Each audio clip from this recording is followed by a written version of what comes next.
want to preface my remarks by saying that I was speaking with a friend of mine today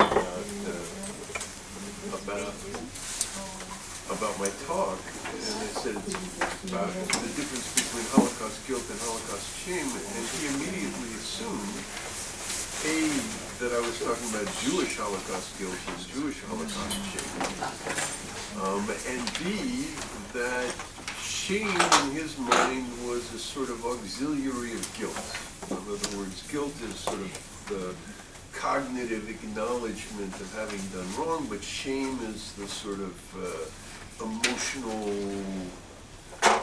power behind guilt, which I thought was also very Jewish. What in fact I'm talking about is the difference between what anthropologists have in the past called honor-shame cultures, in which guilt is a possibly non-existent part, and what I call integrity guilt cultures, which are built on honor-shame because, as I was just discussing earlier, honor and shame are sort of part of the human DNA, possibly located in the limbic system, the amygdala. But in any case, it's a very powerful and autonomous form of emotional need, the need for honor and the need to avoid public disgrace. And that's the kind of honor shame that I'll be talking about in this talk. And I'm not talking about Jews, I'm talking about Germans, Europeans, and at some point I'll shift to the progressive left in terms of their attitudes towards the Holocaust, towards Israel, and so on. So that said, I'll begin. Feel free to interrupt me if you want clarifications on the spot. Obviously, I don't think this will take too long, so I think we'll have plenty of time for discussion. But again, if you want a clarification as you go, please feel free to interrupt. Is BU Boston University? Yeah.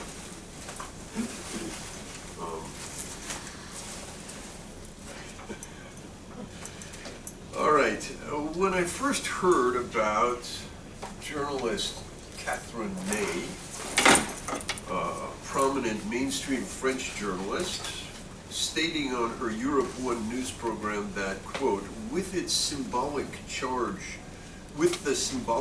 of this picture, this death, that is, of Mohammed Abdullah here on the left, erases the picture of the little Jewish boy, hands up in front of the SS in the Warsaw Ghetto, I realized to what extent Europeans had taken the story of the IDF allegedly killing 12-year-old Mohammed Abdullah in the arms of his father as what I termed a get-out-of-Holocaust guilt-free card. At the time, I marveled, and I still continue to marvel, at the astounding folly of this statement. How could a brief, blurry, chopped-up video of a boy who at best was caught in a crossfire started by his own people firing from behind him, at worst an outright fake, which I think it is, how could this picture replace a picture that symbolizes the systematic murder of over 1 million children and their families?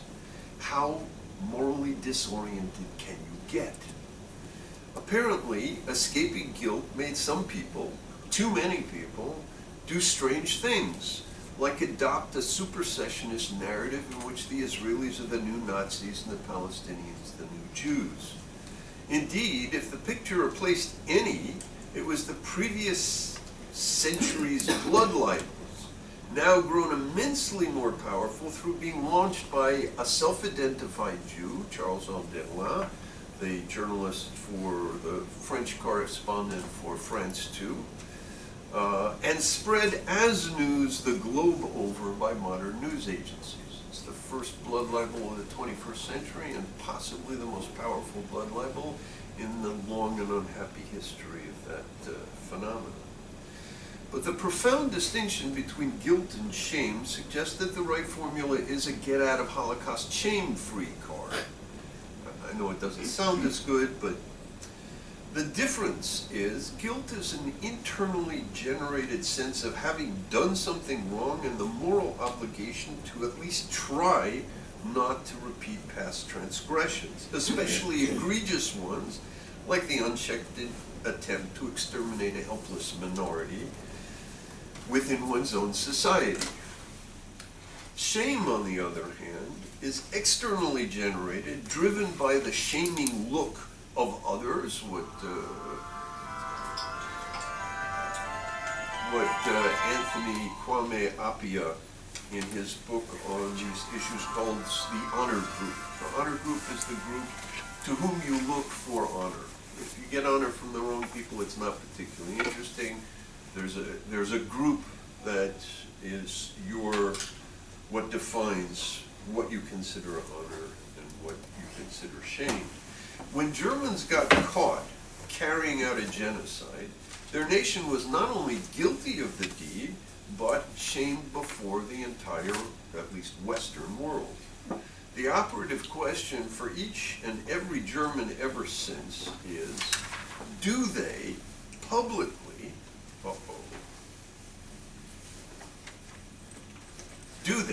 does he or she feel bad for Germans doing it? Or does he feel bad for Germans getting caught? Or even more basically, for losing?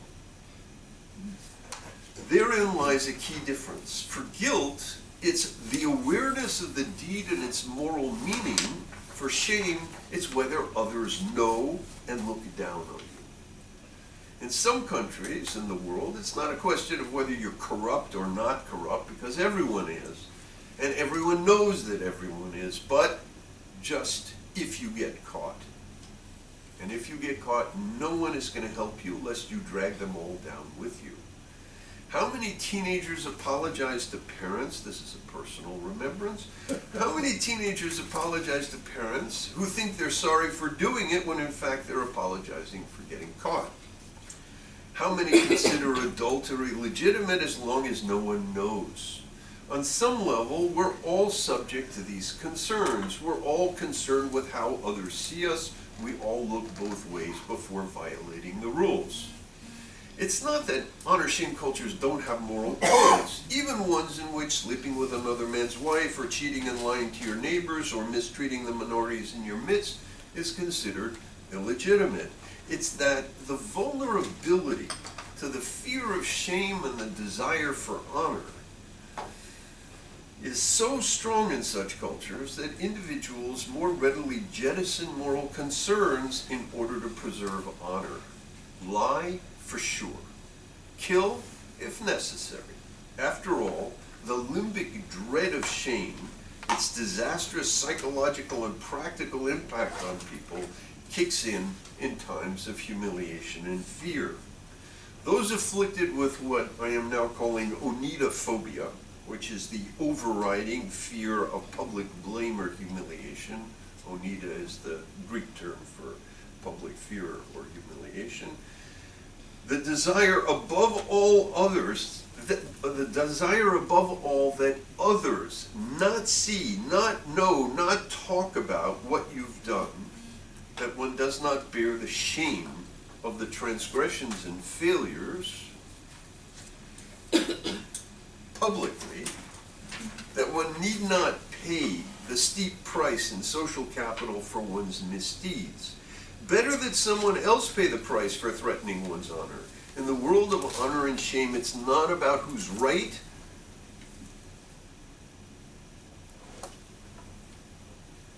A correct insult is no less an insult than an incorrect one, perhaps more so.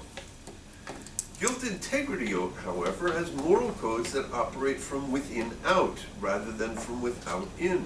Here, the awareness of transgression and the determination not to do it again operate inside the individual. That process takes both genuine remorse and an understanding of how it could have happened so as to prevent it from happening again. It involves criticism and self-criticism. It involves a willingness, when absolutely necessary, to make the painful sacrifice of public honor in order to maintain private integrity, rather than preserve public honor at the expense of private guilt. And I think one of the best examples of this is the biblical tale of Judah and Tamar, when Tamar sends him the signet and the ring and the staff that he had left with her.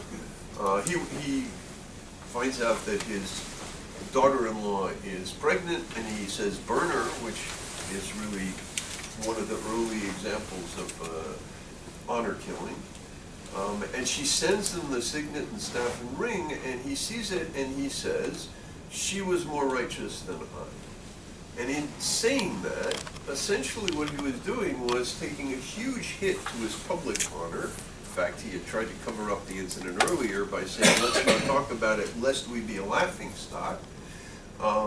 He is taking the hit to his public honor in order to maintain his private integrity, as opposed to maintaining his public honor by having her burned and being guilty of burning the woman that he had himself impregnated, not to mention his kids. And I don't think it's an accident that this, out of the children who were saved by this deed of integrity, is the beginning of the line of the Messiah. Oneidophobes, people driven by honor-shame dynamics, avoid being subject to criticism at all costs, especially public criticism. David Price Jones, in a book called The Closed Circle, points out that reforms are particularly difficult in Arab culture when no one wants to undertake an endeavor lest they fail publicly, so they'd rather not try. Such people consider both lying to save face, and where one can get away with it, violence to regain respect, as normal recourse. Lancelot could publicly proclaim his innocence of adultery with Queen Guinevere because he killed everyone who accused him. The shame-driven oneidophobes want the negative spotlight off them at all costs. In cases of those already shamed, they want to have the shame lifted. Much violence is shame avoidance. Much scapegoating is the transfer of shame. Honest searching motivated by well-deserved guilt could have led post-Shoah Germans to become the most substantive academic critics of the Western grand narrative. After all, it wasn't just the lunatics who disliked Jews. As David Nierenberg has documented in his book on anti-Judaism, how many great Western figures, when they bothered to mention the Jews, did so disparagingly as the negative version of their great accomplishment.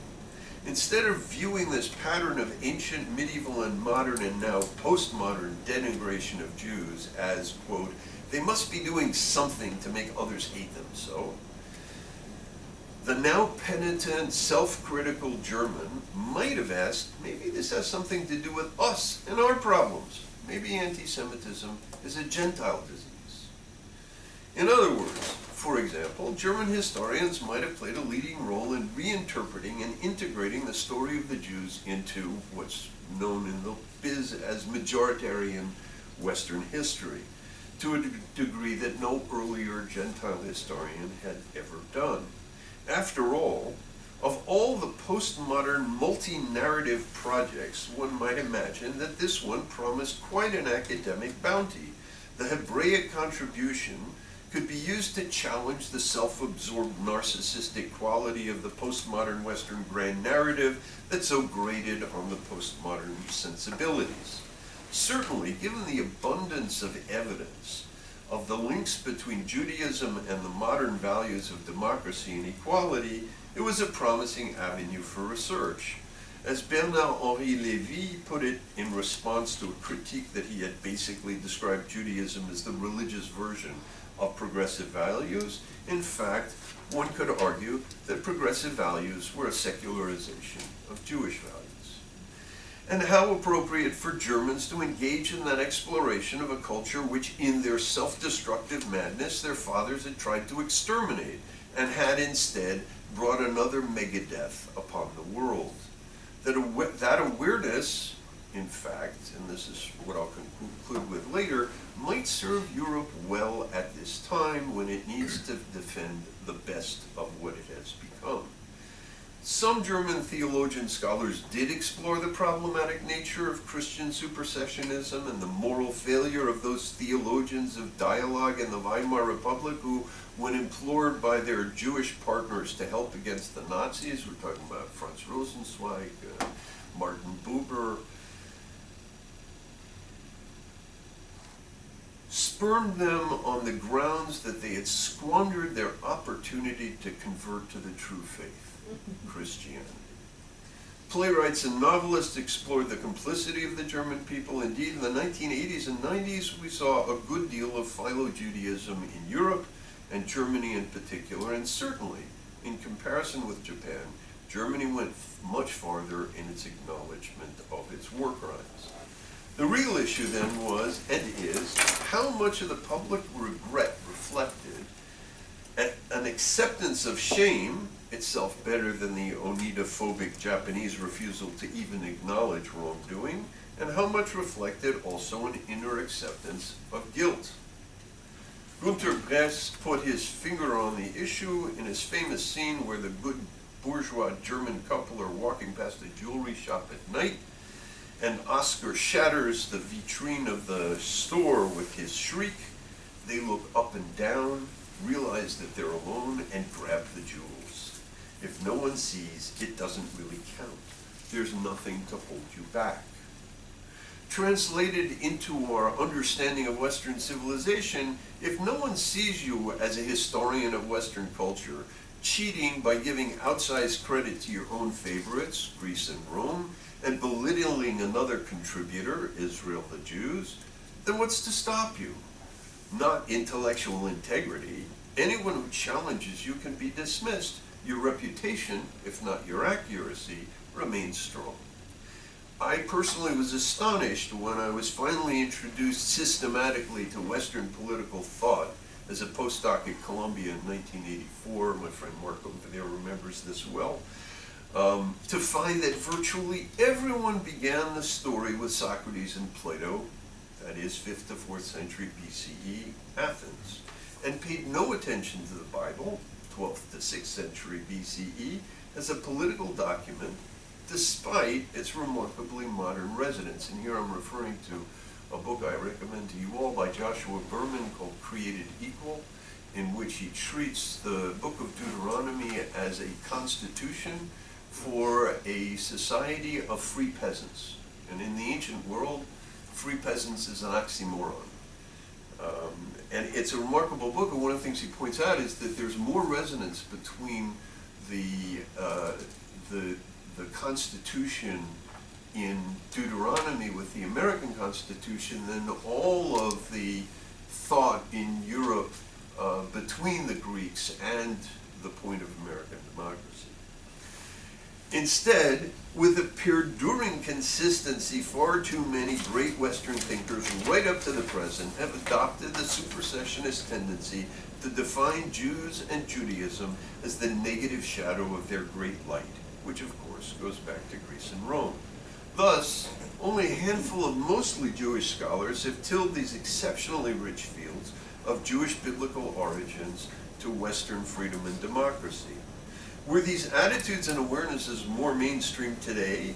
Were they part of the overall narrative of self-understanding? Supporters of the Western grand narrative might not have to bemoan their own inexplicable impotence in the face of current feral assaults from both right and left. And here I'm referring to an essay by David Brooks about, whatever happened to Western Civ. And part of the problem with Western Civ is that it is half the story. Supersessionism. Does everybody know what supersessionism is? Supersessionism is a problem. It's a secondary monotheistic problem. Christians start with it.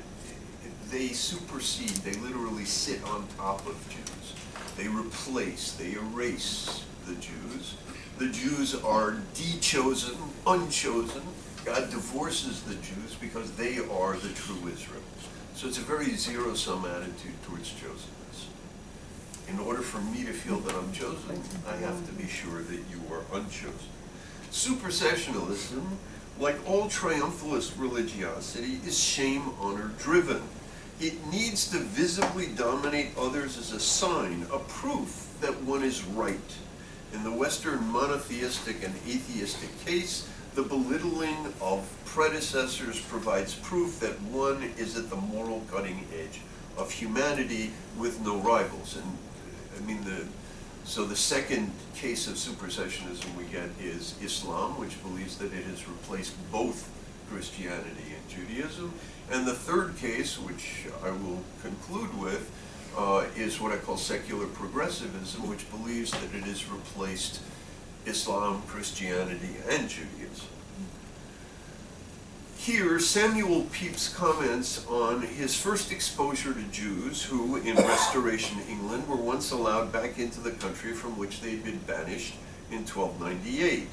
Unbeknownst to him, he clearly asked no questions, he had come to a Simchat Torah services. And this is his comment. But Lord, to see the disorder, laughing, sporting, and no attention, but confusion in all their service, more like brutes than people knowing the true God, would make a man forswear ever seeing them more, and indeed I never did see so much, or could have imagined that there could be any religion in the world so absurdly performed as this. That's a good example of superstition. In today's world, it's not fastidious wags like Pepys who play this game, but Pomo Poco deconstructive performers. Pomo Poco is my abbreviation for postmodern, postcolonial. Pomo Poco deconstructive performers and intersectional justice warriors. We, they say, are the true leaders with the true teaching. Do not listen to the chatterings of others, especially the Israel firster Jews. They're speaking roils the consensus we have created by shaming anyone who dissents. Do not invite them to speak at academic venues like SOAS, the School for Oriental and Asian Studies in London, where I'm quoting now the response of professors at SOAS protesting Mark Regev's giving a talk there. Since in doing so it would, quote, create controversial and fraught exchanges, and we do this all to assure talks in which no sound scholar could possibly see any value. Supersessionism worsens as it gets deliberately zero-sum. In order to prove my superiority over those I displace, I must degrade the remnant of those that I should have surpassed and replaced, but who stubbornly persist after my world-transforming appearance on the human scene. My self-identity as the moral leader of mankind demands the public humiliation of my rival. The more publicly, the better. What better way to resolve the anxiety of influence than killing, in quotes, one's begetter through systematic degradation? What more satisfying emotion than to look down my nose at a contemptible predecessor? This is my understanding of why the global progressive left has turned on Israel so savagely in the 21st century. In adopting the Israeli Nazi Palestinian Jew replacement narrative, they managed to place themselves high above everyone else. Not only the Arab Muslims, who they see as far beneath them, worthy of pity, but more importantly, the Jews who have now, quote, lost the high moral ground, as UN representative and Oslo promoter Terje Roed Larsen. Terry. What? Terry. Terry? Pronounced Terry. Terry Roed Larsen, thank you. Said in the wake of the Jenin massacre, The insatiable appetite of allegedly progressive people like Justin Garder for stories of autonomous Jews, that's my term for Israelis, behaving badly is nothing short of breathtaking. Indeed, the entire school of lethal journalists that's emerged and dominated coverage in the 21st century Middle East that caters to this unseemly appetite for, of supersessionists for the moral schadenfreude of verbally abusing autonomous Jews, what in the old days people called Jew baiting, and what we might call verbal defecation, is nothing short of amazing. And mind you, verbal defecation differs from bullshitting someone because it's shitting on someone. Glad somebody gets my jokes. Can you repeat what Larson said? Larson said that Israel had lost the moral high ground as a result of a false narrative of a Jenin massacre. What was in fact at Jenin one of the most remarkable cases of urban warfare, in which the ratios were literally 3 combatants to 1 civilian. And the best rates of civilian combatant casualties in urban warfare tend to be more 3 civilians to 1. So this is a reverse of it. Absolutely extraordinary. Was reported by Palestinians as, you know, the massacre of hundreds, if not 1,000 Palestinians. The media ate it up, and for 3 weeks the West was in a frenzy of anti-Zionism, to the point where you actually had demonstrations against Israel in which Europeans wore mock suicide belts to show solidarity with the Palestinians, not understanding that they were showing solidarity with jihadis who were also targeting them and who would very soon turn their attention to them.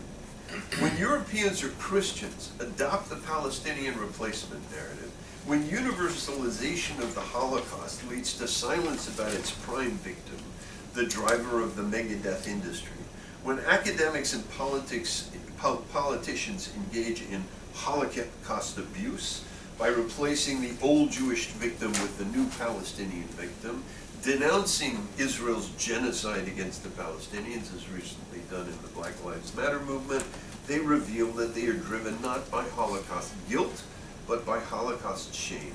And the result is the exact opposite of what one should expect.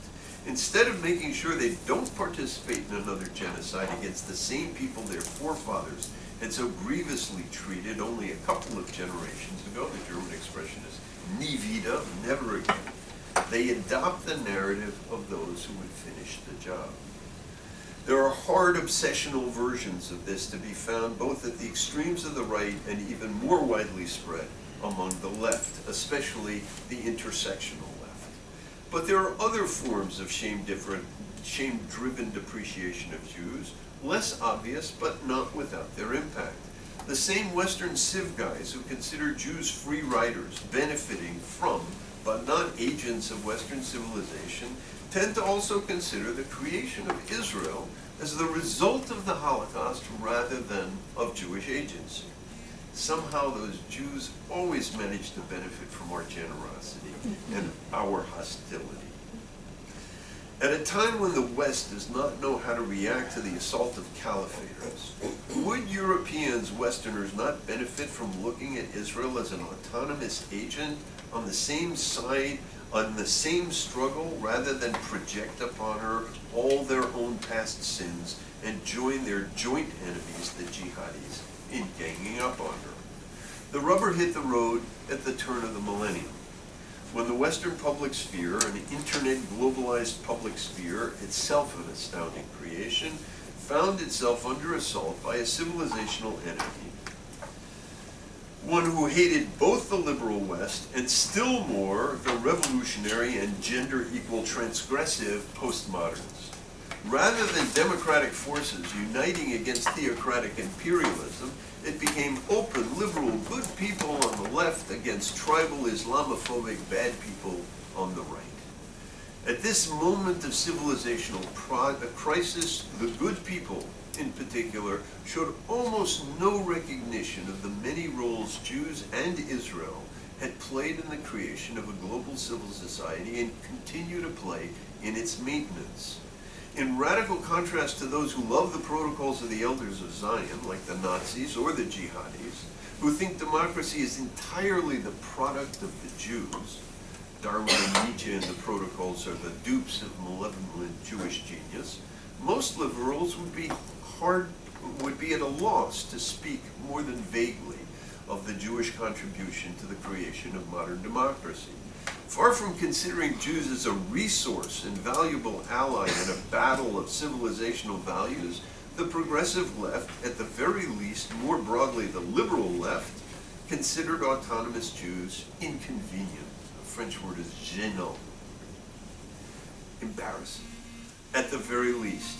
As a result, in the opening years of the new century, they did not hesitate to treat Israel with violent contempt.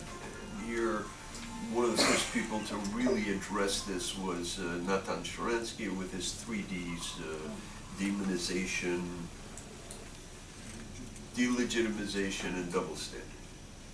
And forced diaspora Jews to either denounce Israel or go to another diaspora, this time exiled from the leftist world of postmodern power, the information professionals. Whether they knew it or not, they were siding against the Jews and with the barbarians. In particular, the German left illustrates a remarkably supersessionist attitude towards Israel, which not only led them to devour the poisonous lethal narratives from the Second Intifada, Al-Dura, Jenin, but also, in the case of the Linke Party, the Left Party, in 2006, for example, to march in gender-separated pro-Hezbollah demonstrations. When you think of it, if you had said to the founders of Hamas, the signers of the Hamas Charter in 1988, that within 20 years, and this is Hamas charter that calls for the genocide of the Jews and quotes the protocols of the elders of Zion as if it's a historical document, and has ambitions to the global dominion of Islam.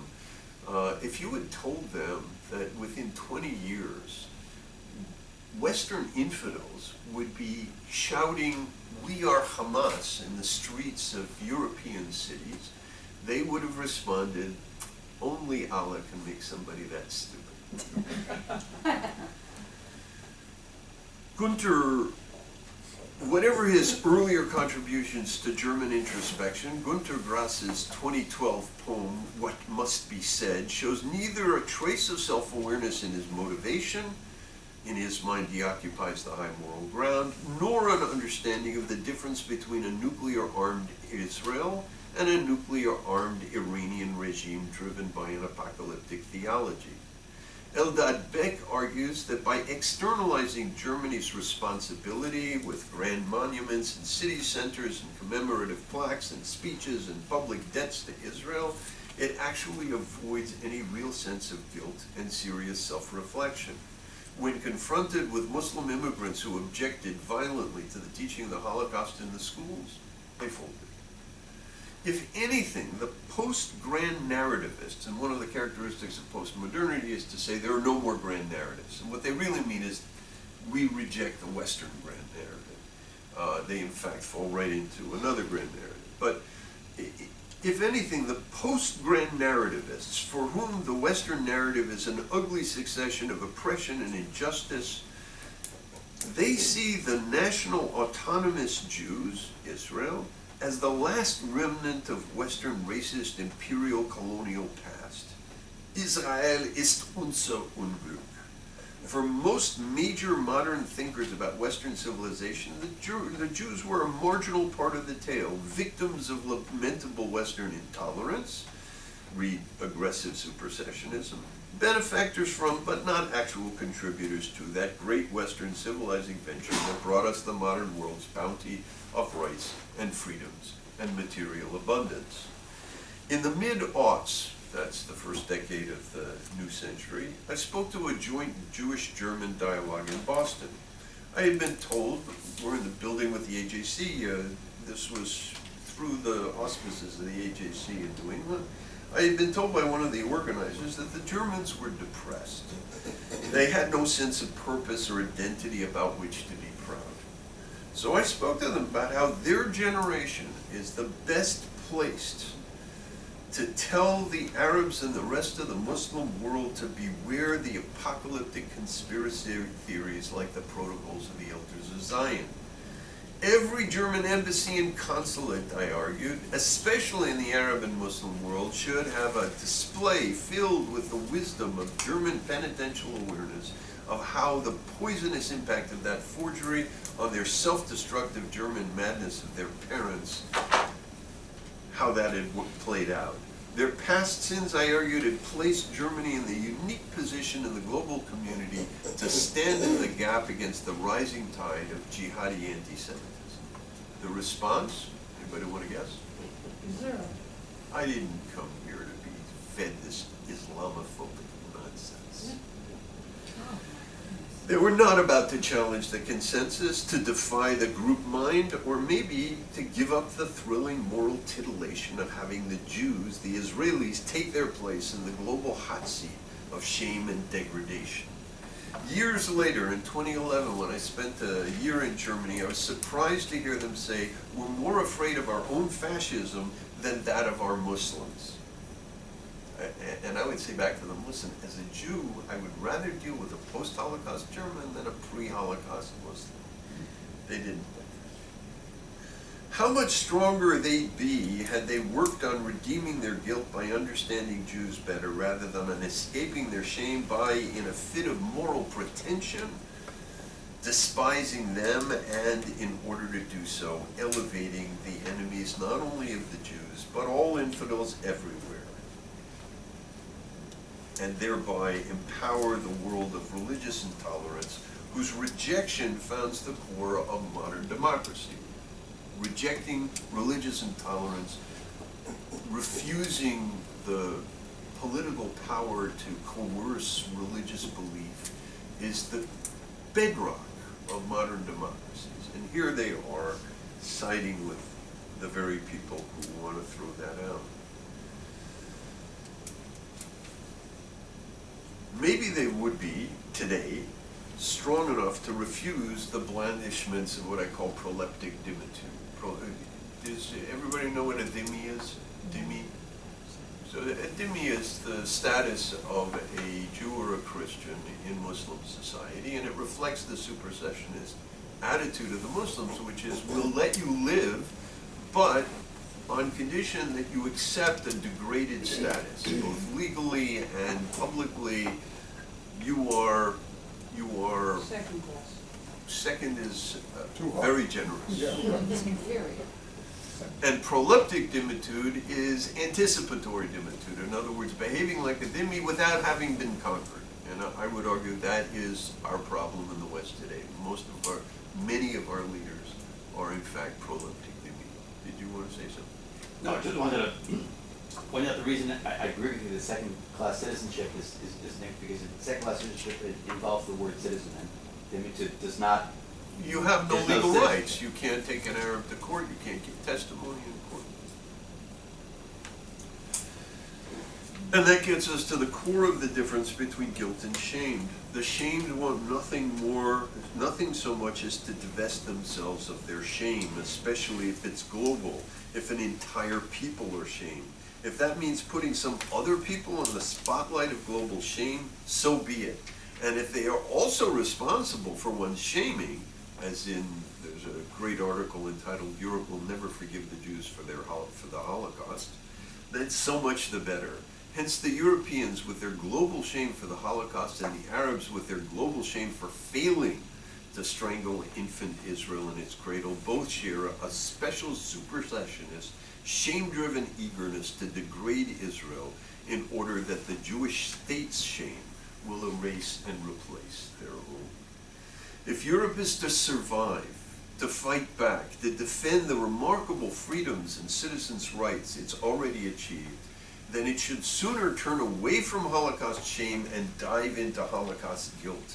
In the end, it would be a win-win-win for Europeans, for democracies, for Jews, Israelis, and for the vast majority of peaceful Muslims who want to join the 21st century community of nations, ready to live in peace and in equality with those who do not share their faith. Around 1010, a French publisher told me that a journalist had asked him on what calendar date should the EU commemorate its creation. And his response was Holocaust Day. An answer that I, as a medievalist familiar with the longue durée of European history and their constant wars between various kingdoms, found quite compelling. Only in repentance for its treatment of Jews and its embrace of a peaceful global community, the UN, the Geneva Conventions, and so on, were Europeans able to set behind the millennia of war and violence and join together in a consensual, positive-sum union. Perhaps if he had been taken seriously, the EU would not be in such bad shape today. Perhaps it could understand the Jews in Israel are their best allies in the struggle for social justice, and more to the point, in this battle with triumphalist Islam. Perhaps then European thought leaders would begin to reverse their own goal approach. For those of you who don't play soccer, own goal is when you score a goal for the other side. To reverse their own goal approach to the war between Israel and its neighbors, so finely illustrated recently in the UN Resolution 2334, that strengthens their enemies and weakens their friends. Thank you.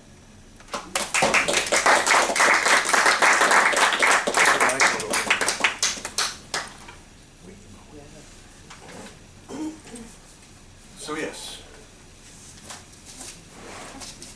I'm open to questions, comments.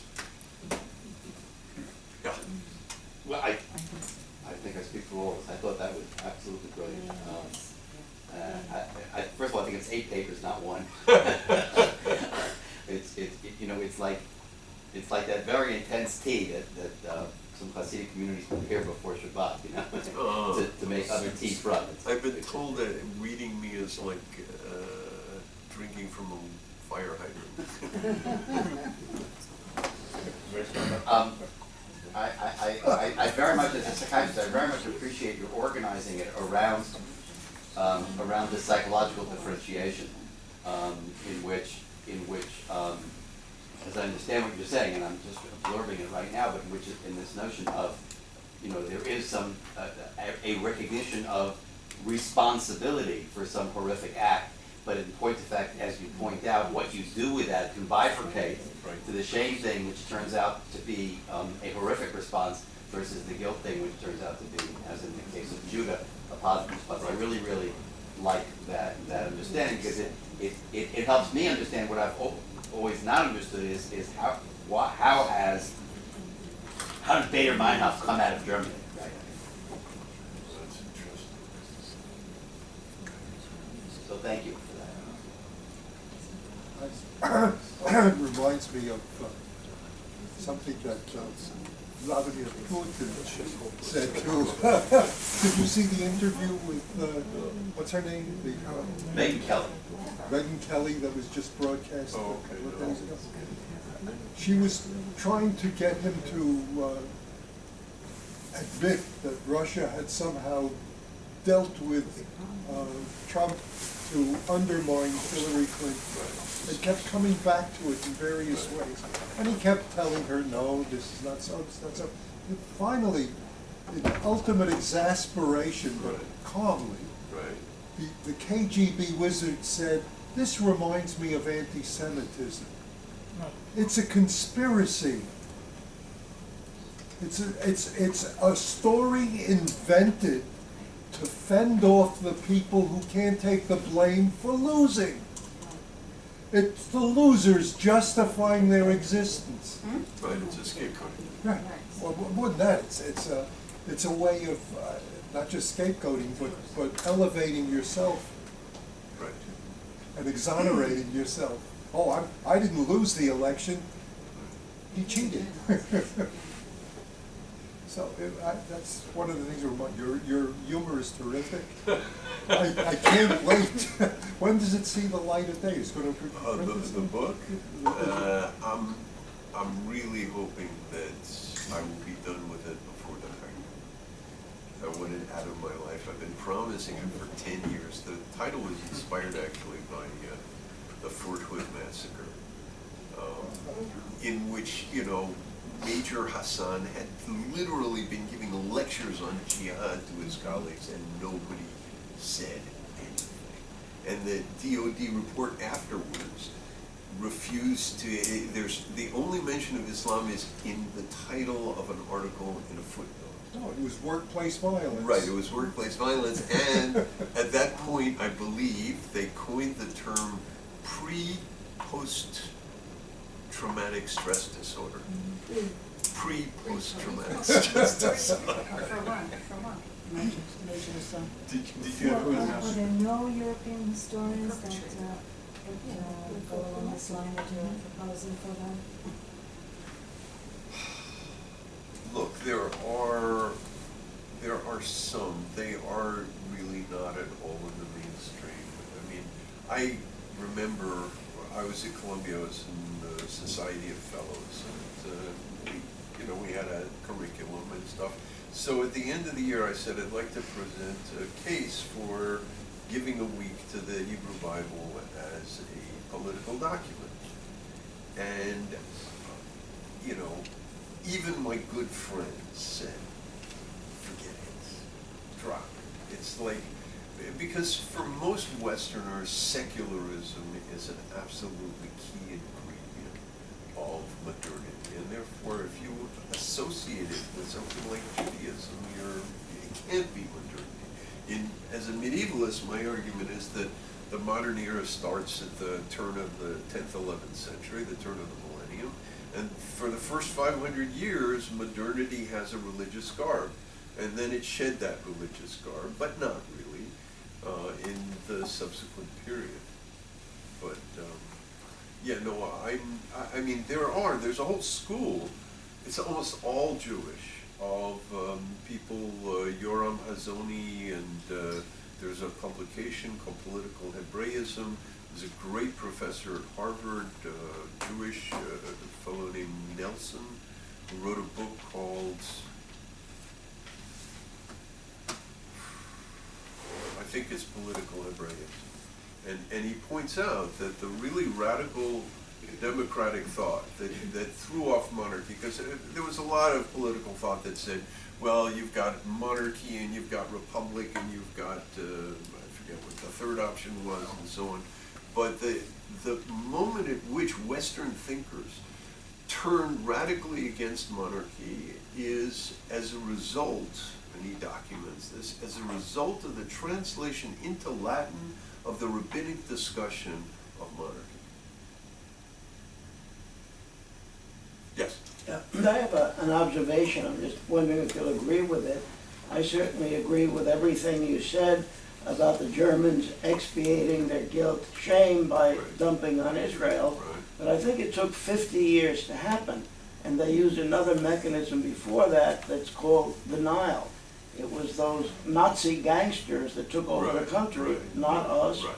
Or the other side of that coin, I was just following orders.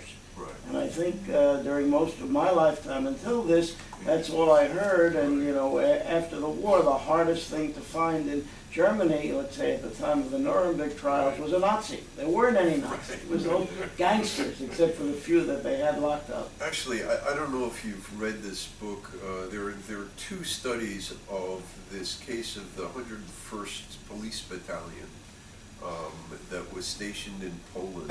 They were the ones who were the first ones given the orders to exterminate the Jews. And they were literally going village by village, rounding men, women, and children up, shooting people who were too sick or old to do it, marching them out and shooting them at point-blank range. And they were given the choice of not doing it, and very few took that choice up. And then in the 1960s, there was a series of trials of these people in Germany. And for me, the most astonishing thing was that the people who had refused said, I refused to do it because I was weak. Yeah.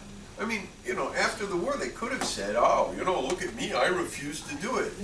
But in fact, what drove so many of them not to break with this and to stand up for their integrity was precisely this issue of public shame. They were peer group pressured. The commanders were not forcing them to do it. Nobody was punished for refusing. And yet the peer group pressure from the others was so strong that 20 years later, after, you know, the Holocaust shame had hit big, they were still in this world. It's really quite remarkable. Now, your point is well taken that the first period was different, but what's striking about the moment that Adua hits the scene in the dawn of the 21st century is that up until then, one of the things that their shame had imposed upon them was not verbally defecating over Israel. They felt restrained, and it was true in France too. And one of the things that this image did was to literally unleash 50 years of repressed crapping on Jews.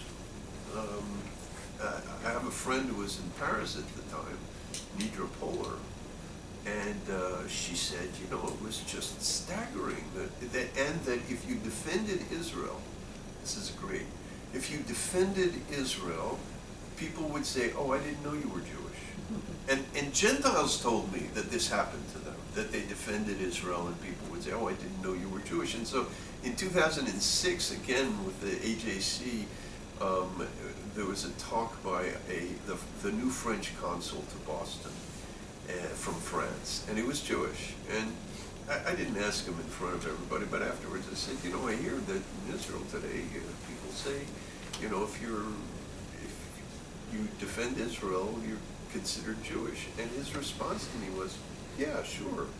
And I said, well, why? And he said, well, who but a Jew would defend Israel? Right?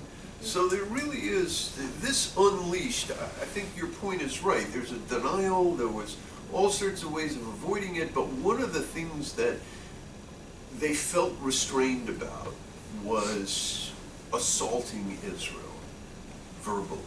And after this picture, after the Intifada, after these, you know, this lethal journalism, I define lethal journalism as reporting one side's war propaganda as news.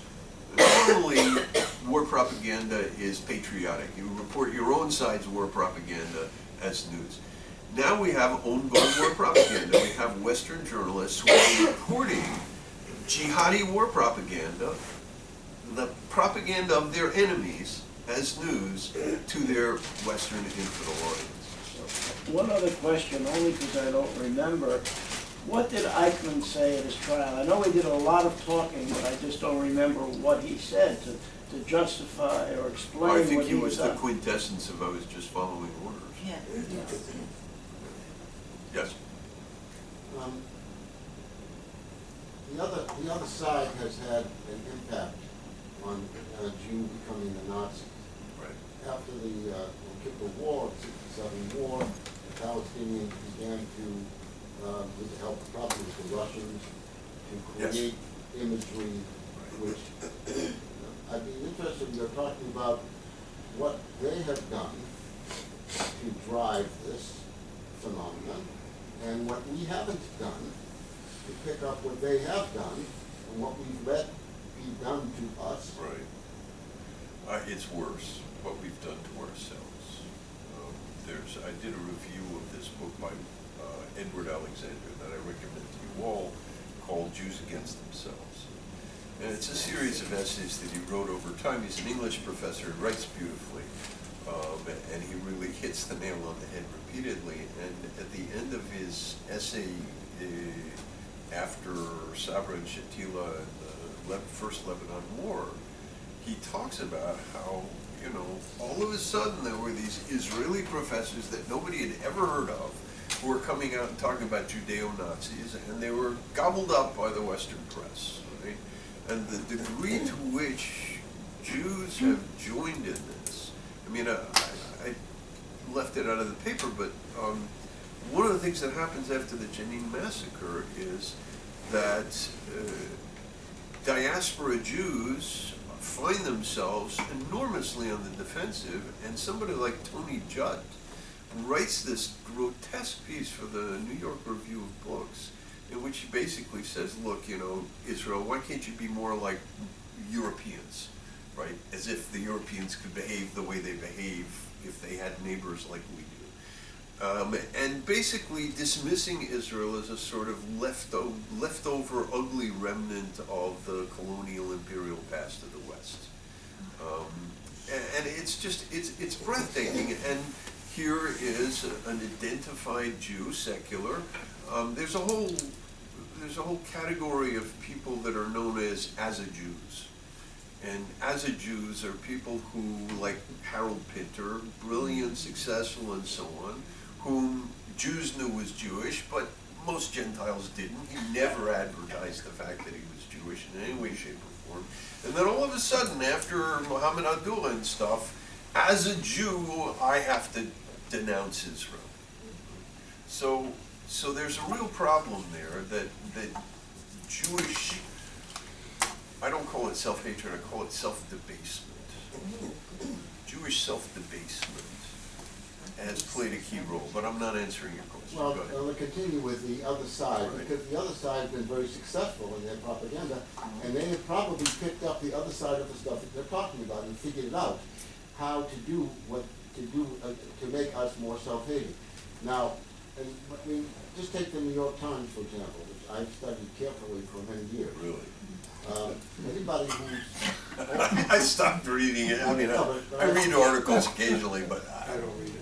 I've studied it. Right. And thought about it. And over 2 or 3 decades, Jews will internalize that message. Okay? It's not that they're necessarily starting out as self-hating, Right. but we have provided, they have become, in a sense, the textbook for Israel over all this time, because nobody else has written a textbook on Israel, or stood up and created it. So we've been internalizing, we've been eating this poison for all these years. So we may not have started out that way, but the other guys are doing a job on us, and I think we have to look at what they're doing and how they have taken advantage of the kind of thing that you're talking about to bring us to the place that we're at today. So, I mean, one of the interesting things about what you say is that, you know, in 2001, on the anniversary of the outbreak of the Intifada, Deborah Sontag, the then correspondent, Middle East correspondent for the New York Times, wrote a 5,000-word article about how you can't blame Arafat for the failure of Camp David. And she started the revisionism in which Arafat, you know, the whole thing about the Bantustans and so on and so forth. I think the New York Times is deeply problematic. And I think, I wrote an essay about what I call proxy honor killings. An honor killing is when a member of your family has done something that shames the family, and you kill the person to restore family honor. Israel has done something, and it's not that Israel's done something. The media has reported that Israel has done something that deeply shames liberals and progressive Jews in the West. They don't have the cuyones to kill Israel, but by proxy, they empower the people who do one. And that's all these Jews who are in favor of BDS, Jewish Voice for Peace. You know, J Street says it's against it, but J Street, you know, as Dershowitz pointed out, you can't find anything positive about Israel in J Street stuff. They just, they obsess over everything that's wrong with Israel.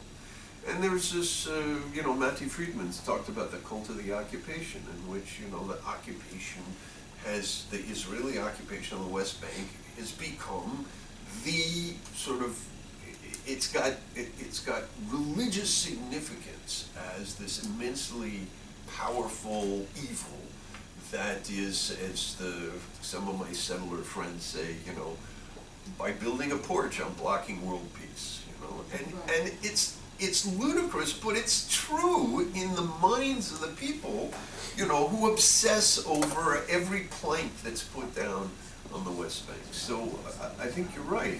I'd be very interested in your work on the New York Times. I wrote a letter that was published by the Jewish Week, which said, called Making Israel's Case. And it said that the occupation really, there's no occupation, it ended with Oslo, because Palestinians are living in their own area. And everything else in the settlements that were agreed to, that Israel had control of Area C. So everybody I've taken that to, every Israel supporter, has rejected it. So what do you mean? Yeah. It has to be our fault. So after Jenin, a friend of mine, a doctor who was involved with the Israeli army, is walking through Jenin with this reporter, and this lethal journalist is saying, well, you know, of course they want to blow themselves up amongst your civilians. It's all the occupation. And he said, look around you. We haven't been occupying this place for the last 10 years. Do you see a playground? Do you see anything? They've had control of their lives, and they have done nothing but continue their misery. But, you know, for her, the occupation is, actually I've coined the term sequential dyslexia, which is the cart before the horse. You know, the occupation is the cause of the problem rather than the problem is the cause of the occupation. Yes? I presume that you're an active professor at BU. No, I retired, thank God. Oh, I wondered how you could weather the storm that must be on the that's why I refer to the internal exile of Jews who don't turn against Israel from their progressive, you know, I'm a child of the 60s. I, in fact, have some fairly radical thoughts and so on, but as soon as, my book starts with a list, you'll appreciate this. The book starts with a list of what I call astoundingly stupid statements of the 21st century. And the definition, to make the list, it has to be morally and or empirically ludicrous, like this one. And when you say it, people go, uh-huh. And the first one that came to mind when I started the list was the comment of a colleague of mine who was, you know, I would say my best friend in terms of sort of interesting conversations and so on, intellectual companion. I came to school one day looking troubled. He said, what's wrong? I said, you know, these suicide bombings there every week. It's unbelievable. He said, yeah, what choice do they have? What? What? Yes. What choice do they have? And that was widespread attitude. That's what Sherry Blair was saying. There was a suicide bombing. She said, well, you know, I mean, they have no choice. They're desperate, you know. And what she means by that is, first of all, she has no moral standards for them, so blowing themselves up among civilians is like their only choice. And secondly, the implication is the Israelis must be doing terrible things to them to drive them to that desperation, right? I mean, you can't get stupider than that. And yet, widespread assent in the West, suicidal assent. Yes, so being a professor at BU after the year 2000 was an increasingly unhappy experience. Now I understand. And not only am I glad to get out, I was telling my friends this earlier, when I was a kid, my father was a professor, history professor, and we were at Berkeley for many years. And then in 1963, we moved to Cambridge. And spring of 64 was the free speech movement. My father was getting these letters from his colleagues at Berkeley with clippings from the school newspaper about what was going on. And I remember him pacing in his office and muttering, thank God I left, thank God I left. And, you know, I read about what goes on at Evergreen State and, you know, all of these places where this insane behavior is going on, and I go, thank God I left. It's insane. Yes? Well, I didn't leave. I'm still at CUNY, wonderful CUNY. Oh my God. And anyway, so I just want to ask you something though. I didn't quite follow the end of what you were saying. Did you say that the antidote to all of this blaming Israel and dumping it on Israel would be that if Europe accepted its own guilt? Yes, I think that if Europe were to actually feel guilty rather than just feel shame. If they were actually to feel guilty, it would lead to a process of self-examination whereby they would rethink who the Jews are and what their relationship to the Jews are. But isn't part of it like impossible, because if they're not Jewish, and even if they're Jewish, but the whole like non-Jewish Christian world Right. believes that we killed their Well, post-Christian world. Christ, right? Not Right. anymore. So I mean, like, even if they don't consciously believe it, or if they don't really acknowledge that, so in a certain way, like, anything is justified against the Jews because we killed their savior, So, according to them. yes and no. I mean, first of all, the case can be made that democracy comes to the West at the point where Christians begin to give up this kind of attitude. George Washington's attitude towards the Jews was nothing like what you're describing. Yeah, but he's not the common person. Well, you know, I'm actually, I would say less impressed since the year 2000 with America, but I'm pretty impressed with American people. First of all, I don't have the kind of, I would consider them silly expectations of the moral perfectionists that, you know, gives us something like Howard Zinn, who looks at the American Revolution and says it wasn't really a revolution. Yes, it was. It was an amazing revolution. And it's one of the few revolutions that didn't devour itself like the French Revolution and the Russian Revolution, etc. So, you know, but he looks at it and he says, well, it's not good enough for me, and therefore I can disparage it. So I don't have those kinds of expectations. I think America, and I think that largely Anglo-Christianity and to some extent Franco-Christianity in the modern period really did do something in that direction. Now, I agree with you, there's a huge sort of inertial aspect to this, so that, for instance, right after the Jenin massacre, what lethal journalists do is they run these stories until they prove to be wrong, and then they go looking for the next story they can run. So after Jenin, it was the Bethlehem siege. And an Italian newspaper ran a picture of baby Jesus saying, now they're coming after me, right, again. And recently, in the coverage of the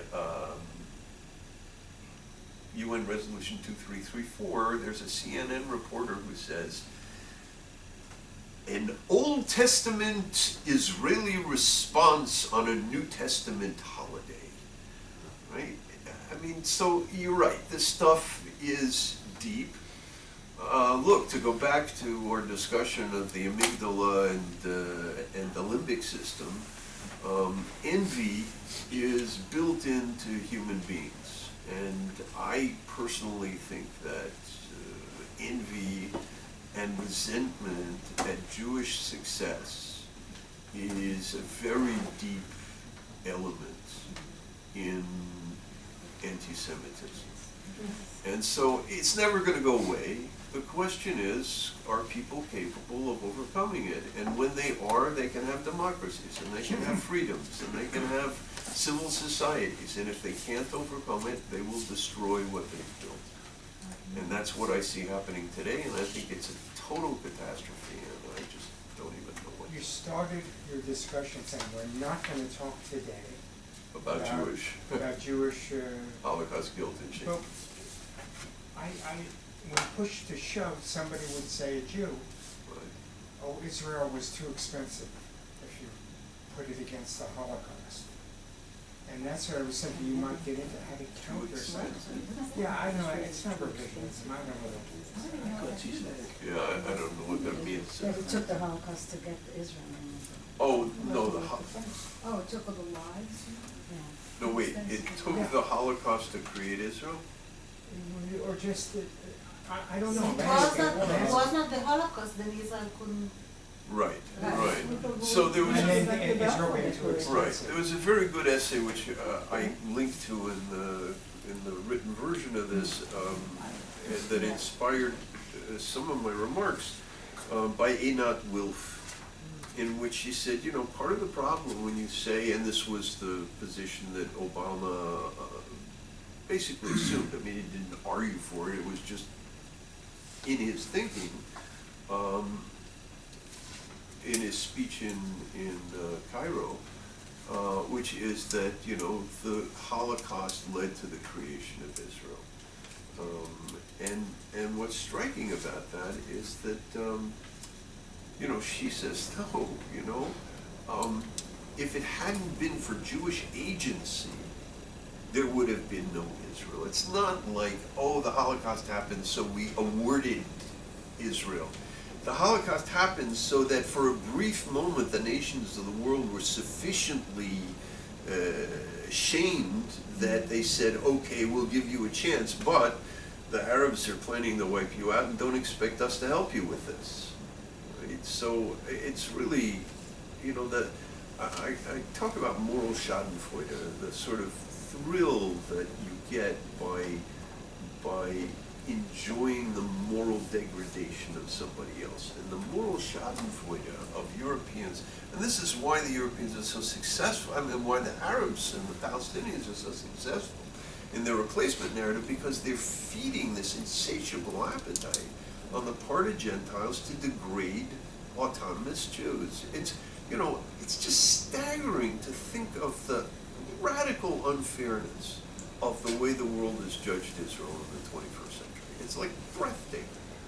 You know, Yes. I want to mention something because I still cannot understand. It's like mind-boggling how Europe keeps on dumping on Israel, Yes. regardless of what the Muslims are doing in Europe to Europeans. Right, So, right, but right. I want to Because they hate say, Jews I more one than they time do was at a Muslims. yoga retreat in Paradise Island. Okay. And it was actually run by an ex-rabbi who became a guru. And I was like the only Jew there. And somebody said to me, why don't you believe in Jesus? So I said, I said, because, no, this is what she said, and this is what I really think that's why they can't admit guilt, or why they can't take responsibility. Because part of the whole idea was that if you just love everybody, that's fine. You don't have to follow rules. Right, You don't right, have to right. feel responsibility. You don't have to feel anything. You just have to love Feel everybody. good. And as long as you love everybody, they will love you. Right. So I said to her, but there has to be some kind of rules, because, you know, you're gonna love somebody who wants to kill you. If you want to love somebody who wants to kill your, you know, family, Or how are you somebody, gonna love them? or somebody who manipulates you because you're unconditionally forgiving them. Yeah, I mean, like, isn't there some kind of line someplace? How can you keep loving everybody? And she got really mad. And I think this is part of the whole Christian thing, that you just have to love everybody, regardless of what they do or don't do. And that way you can be absolved of anything you do or don't do. So this is known, one of the terms that's come up recently is virtue signaling, which is, I'm signaling to you how virtuous I am. There's a great episode of the Simpsons where Homer buys a Prius and literally drives it all over town to show off that he's bought a Prius. Right? And this is, he's wasting gas, but he's showing. So I think that I think that in Europe, this has become a disease, that you show your virtue by, and Jews show their virtue by denouncing Israel. I'm a good Jew. I'm self-critical, and very often I'm talking to people and I say, tell me what you think Israel's done wrong. And, you know, it's as if you can't, if you defend Israel and you're not critical of Israel, there's something wrong with you. Right? Israel has to have done something wrong. And sure, they've done things wrong. I mean, I think they should have refused to let the Palestinians who were fleeing the Jordanians in 1970 refuge, and then handed them over to Lebanon, where they proceeded to start a civil war that killed 100,000 people. You know, as the rabbinical expression goes, those who were merciful to the cruel will end up being cruel to the merciful. So, Israel's made lots of mistakes, and some of them are, sort of classic mistakes, like Sabra and Shatila shouldn't have happened, or at least we shouldn't have enabled it, and so on. But, this sort of preening about moral superiority is a desperate weakness on the part of the Europeans. There's a great story that Christopher Hitchens tells about why Christians and Muslims don't like Jews. He said, what's the greatest desire of a Christian? To go back and hang with Jesus. And what's the greatest desire of a Muslim? To go back and hang with Muhammad. And the Jews were there both times, and they said, eh.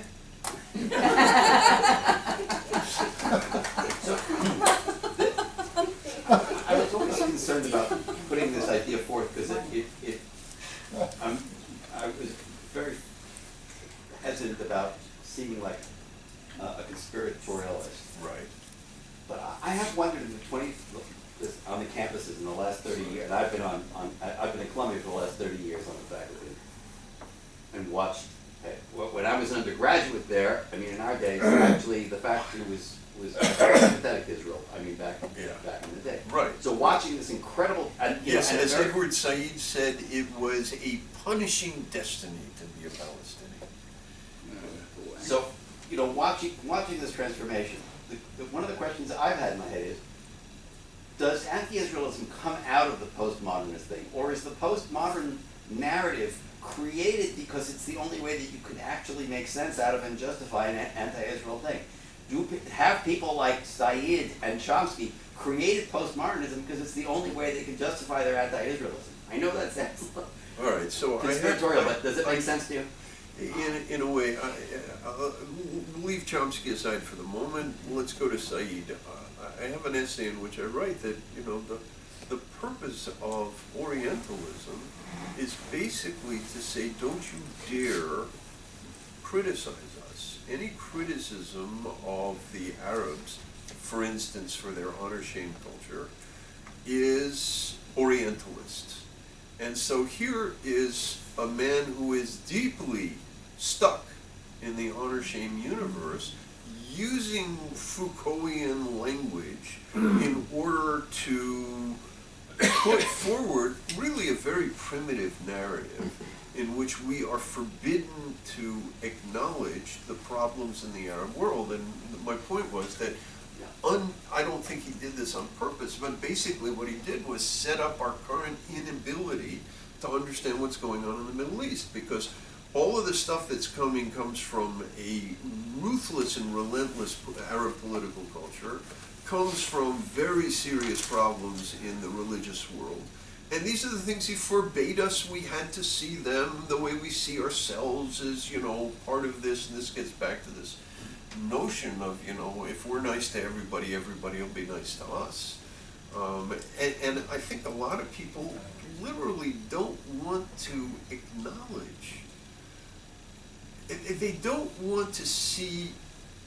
They don't want to be at war. They don't want to acknowledge they have enemies.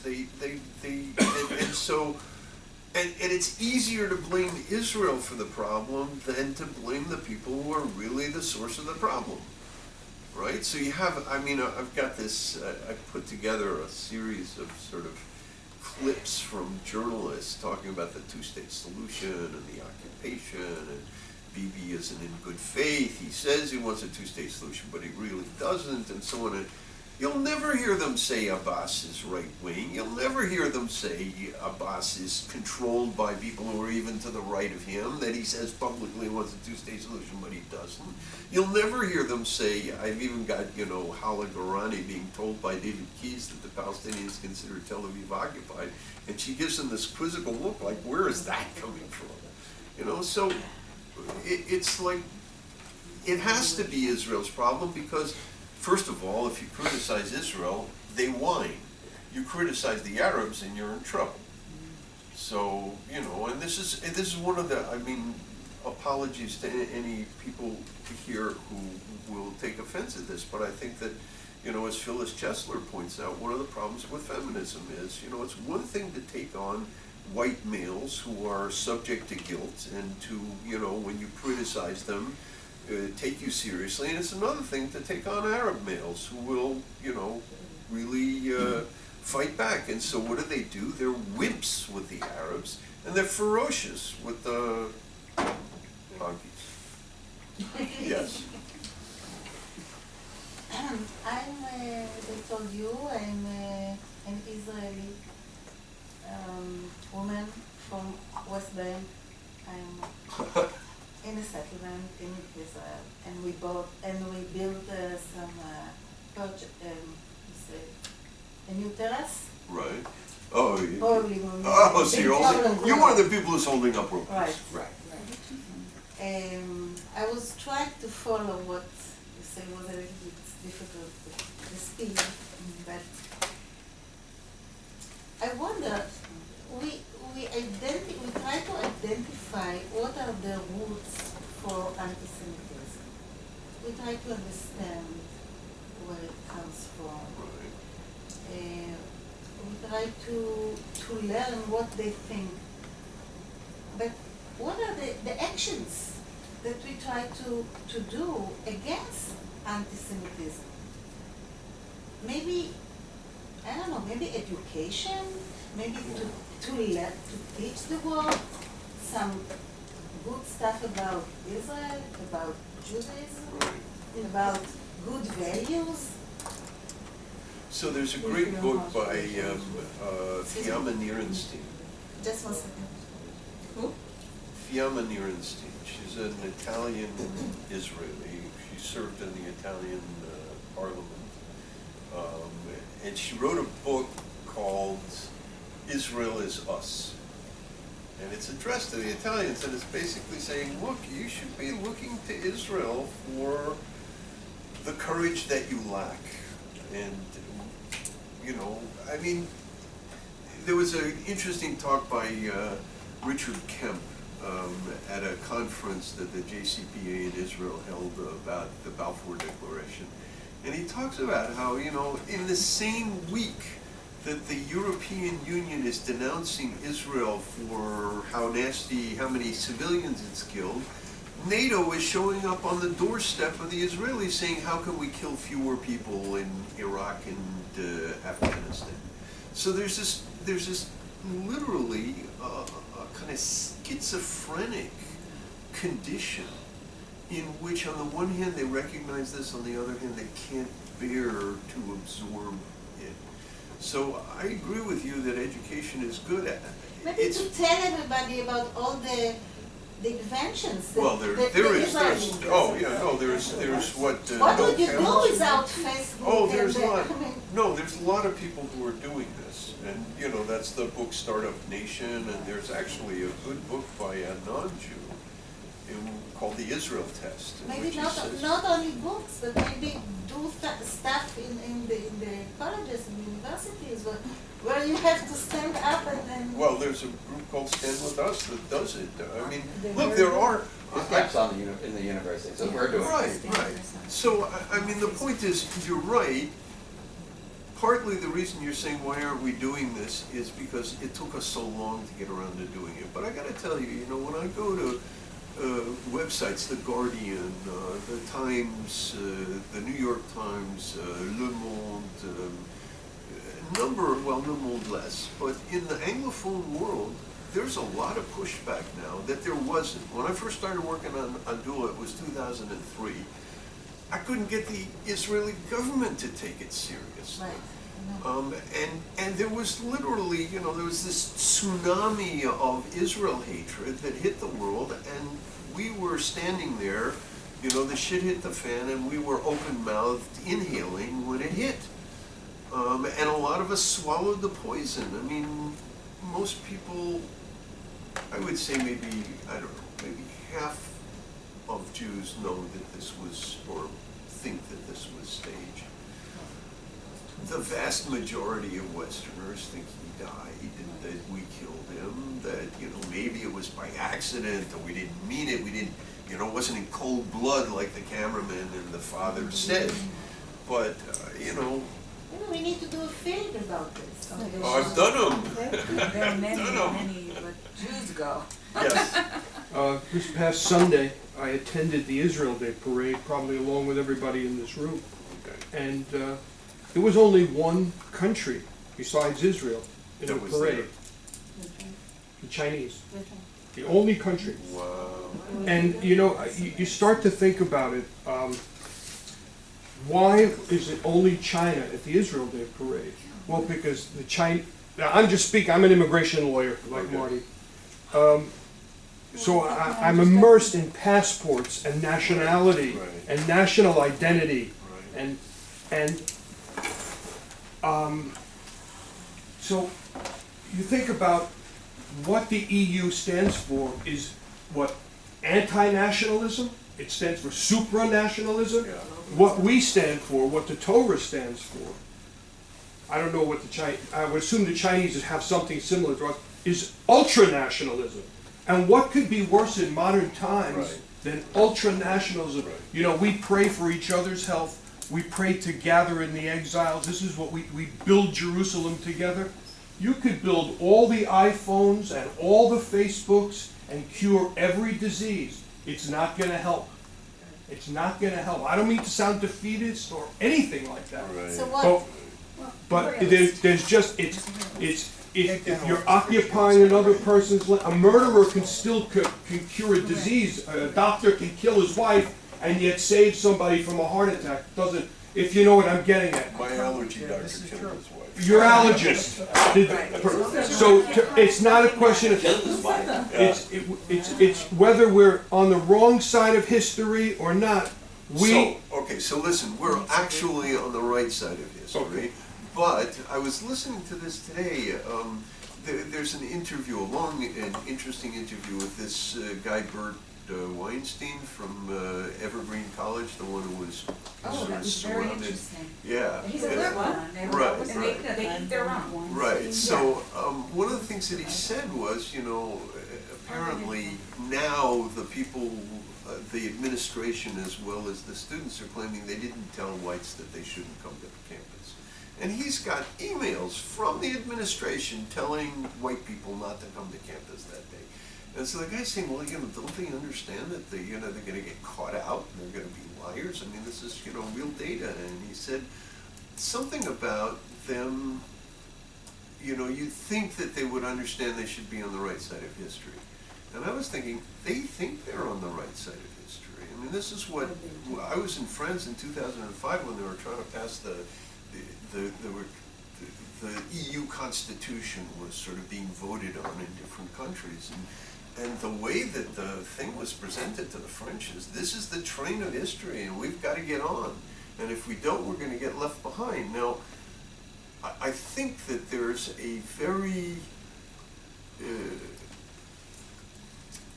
internationalism, cosmopolitanism, postmodern, you know, sort of, we're all the same, and we, as somebody put it, the anywhere people versus the somewhere people, right? You're saying Jews are somewhere people, and even though we've been everywhere people, and I mean, it's ironic that, you know, for centuries we were despised as rootless cosmopolitans, and now all of a sudden we're the people who are rooted, and they're all the cosmopolitans. But I strongly recommend Rabbi Sachs's book, The Dignity of Difference.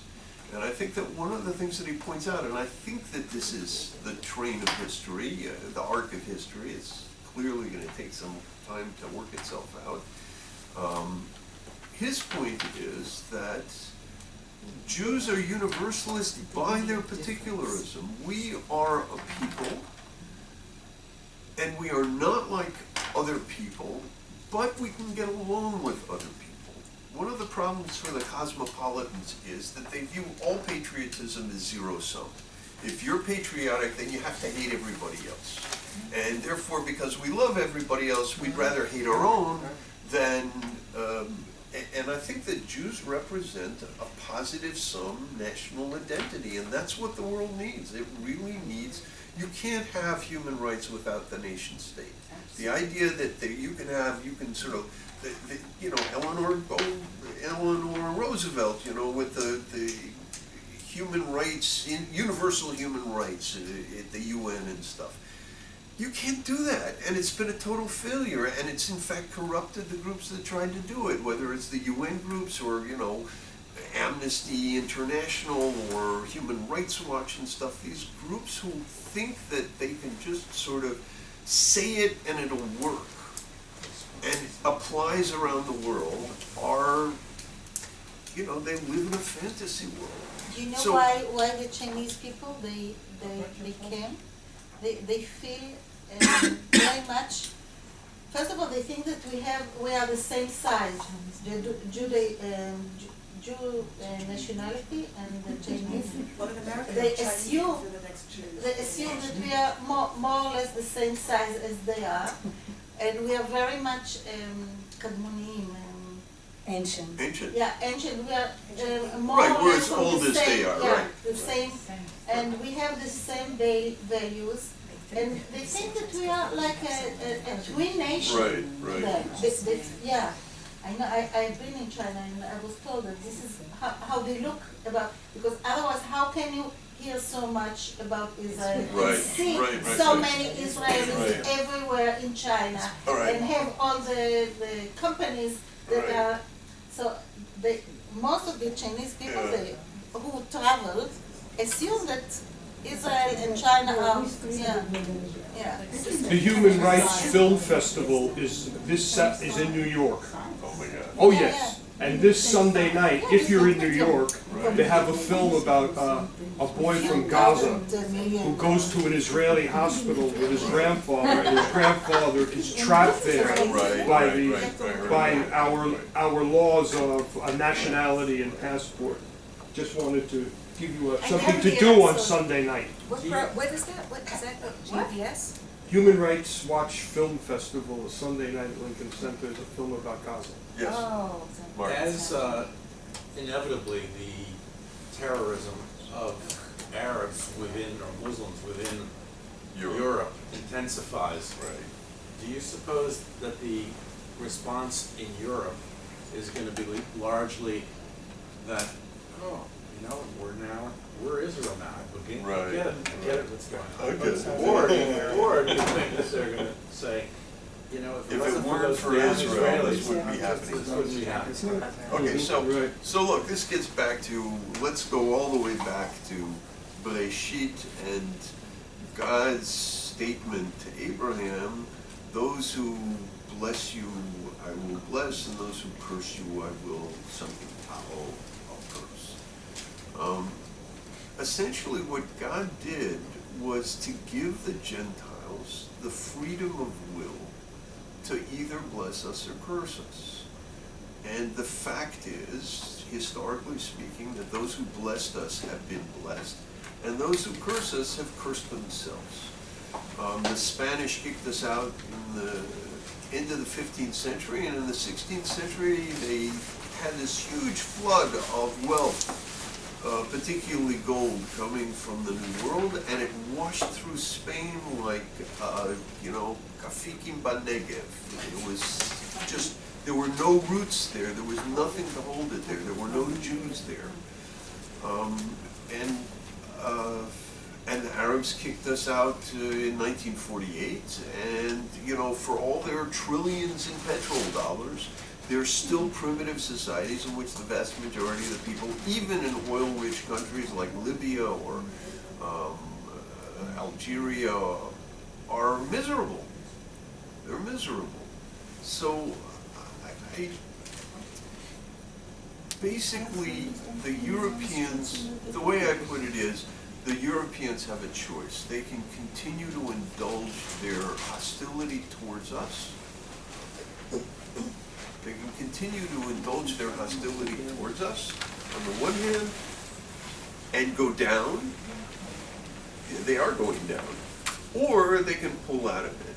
And the only way Europe will be able to survive is if it genuinely gives up its anti-Jewish tendencies. Genuinely gives them up. And ironically, will it happen? I see my job as to try and create a discourse that, as things get worse and more people become open to rethinking their situation, because it's only going to get worse, they can hear it. Not easy, yes. As a proud Israeli for 50 years now, I have some reservations about what you said. What I want to ask you is, don't you think that I don't say self-deprecation, Right. but self-criticism is a Jewish trait? Absolutely. And that Jews should always be sensitive to the other side and see the things that maybe we should be doing and be critical Yeah, of also what we are doing. I agree, except that the tendency of Israelis is to believe that our fate is in our hands. And actually, one of my Israeli friends said to me, after the Intifada, the second Intifada, I realized, I said, "Lo biyadenu."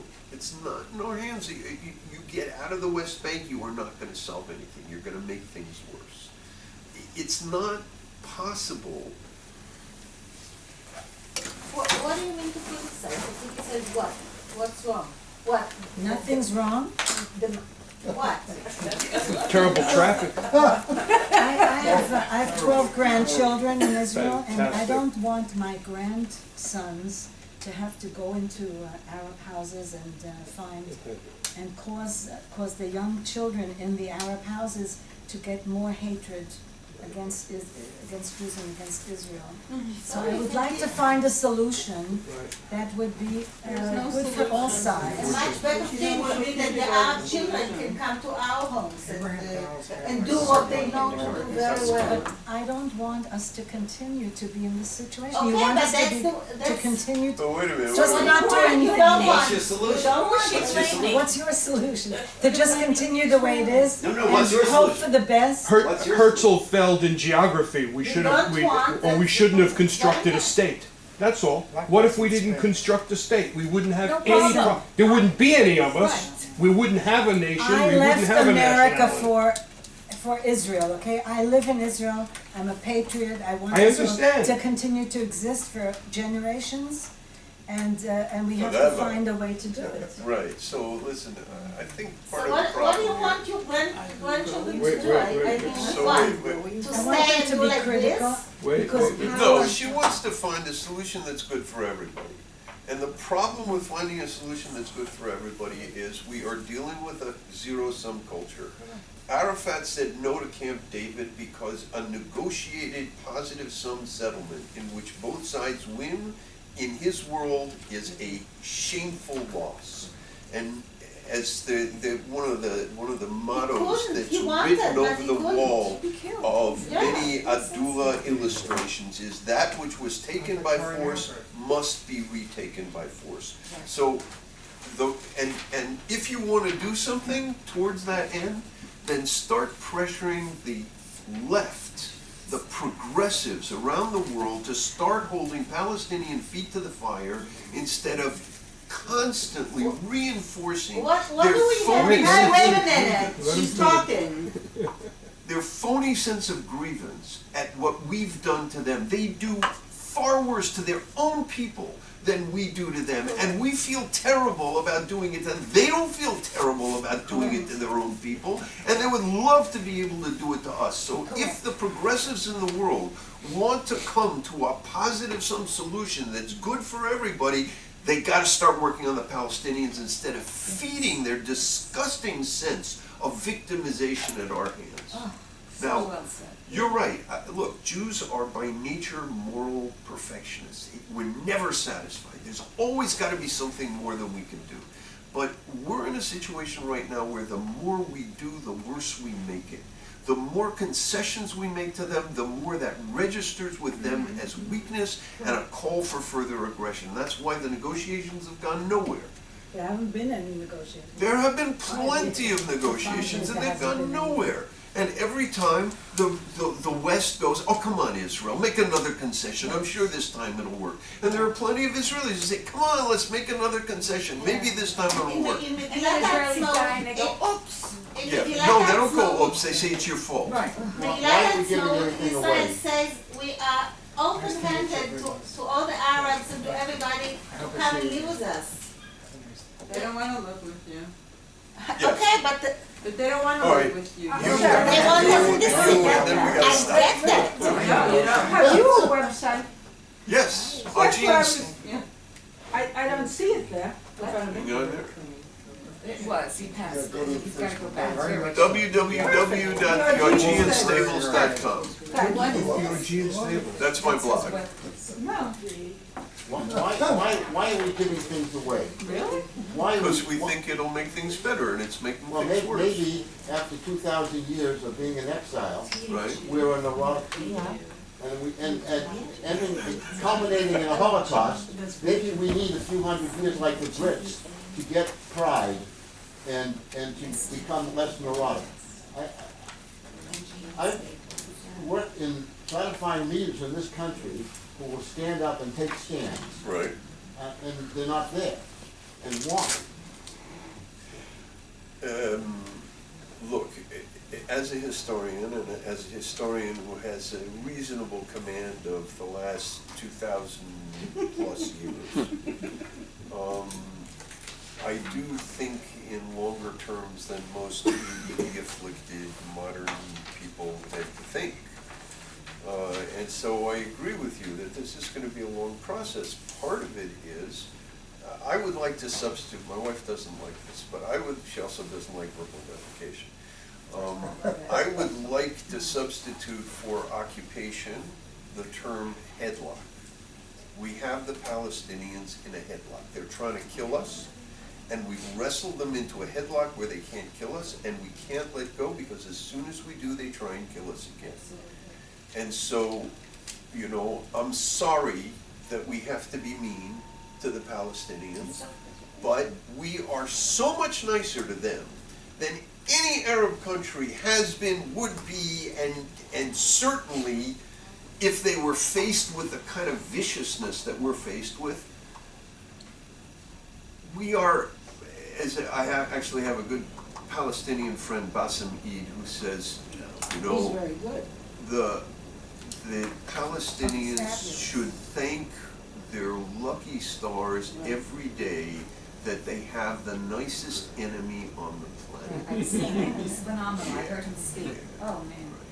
We should be Well, proud of first that. a year ago. Yes, we should be. Yeah. Did you He say is that one envy grateful creates Palestinian. anti-Semitism? I think envy is one Okay, of so the then drivers. Israel of it. 21C, Yeah, all that yeah. stuff is doing exactly the opposite Okay, of what so- needs to be done. right. I just want to say one more thing on Right, this. uh-huh. That the weakness, the kindness that we show probably has the opposite effect.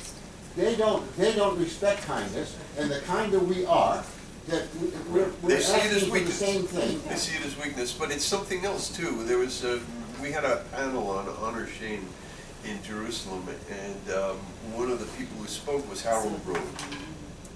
Was it Harold or somebody else? Somebody pointed out that in 1994, after the signing of the Oslo Accords, there was a meeting in Tunis, a Shimon Peres inspired meeting in Tunis for, economic development in the Middle East, right? Because that was his vision. We're going to make the Middle East so.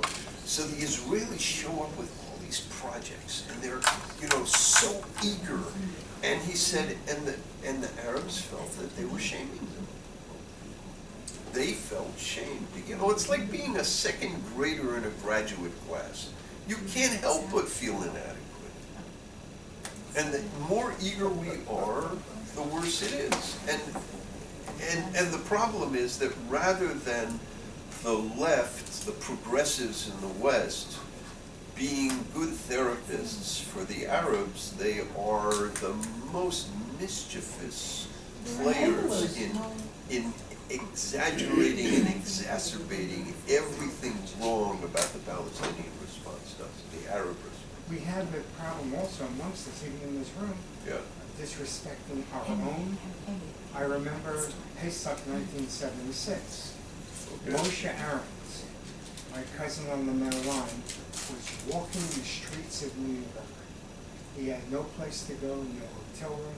Nobody would let him in. He was walking by himself, and nobody would say anything to him to help him out. he rang on our doorbell, and my mother and father, Jean and Ernest Fine, Daniel Fine, they said, hi, me, sitting right here, is the only person in the world that could let Moshe Aaron's in. So it's What, they knew he was Moshe Aaron and said we wanted no, he's my anything to do cousin. with you? No, he's my cousin. My father hated his Okay. guts. I'm the middle one. Any final remarks? All right, good work. One last comment. Well, there are two things. I'll be very brief. The today's column, Tuesday's column by Carolyn Glick, has a number of very interesting facts, including Syrian Palestinians and what has happened to the refugee camps in Syria. And the world doesn't give a crap. And the